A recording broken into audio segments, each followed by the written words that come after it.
നമ്മുടെ ആദ്യത്തെ ഒരു അനുഭവമായിരുന്നു.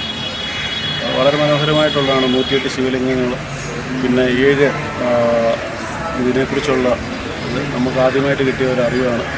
വളരെ രസകരമായിട്ട്, പിന്നെ നമുക്കറിയാം, നമുക്കിതിനെക്കുറിച്ചൊക്കെ വളരെ ധാരണയുണ്ടെന്നുള്ള ഒരു ഇതിലാണ് വന്നത്. പക്ഷേ നമുക്ക് ഒട്ടും അറിവില്ല എന്നുള്ളതൊക്കെ കാണുമ്പോഴാണ് മനസ്സിലാകുന്നത്.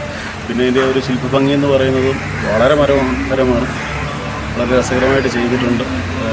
വീണ്ടും ഒന്നും കൂടെ വന്ന്, അല്ലെങ്കിൽ കുറേ പ്രാവശ്യം ഇവിടെ വന്ന് കയറി ഒന്ന് കാണണമെന്നുള്ള ഒരു ആഗ്രഹമുണ്ട്. ഒരു പ്രത്യേക ഒരു അനുഭൂതിയാണ് അതിനകത്തൂടെ ഒന്ന് നടക്കുമ്പോഴൊക്കെ കിട്ടുന്നത്.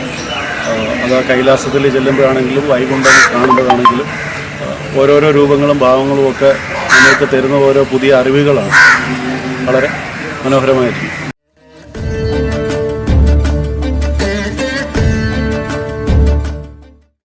കാണാതെ പോകായിരുന്നു, വലിയൊരു നഷ്ടമായിരുന്നു. നല്ല ഇതുണ്ടായിരുന്നു.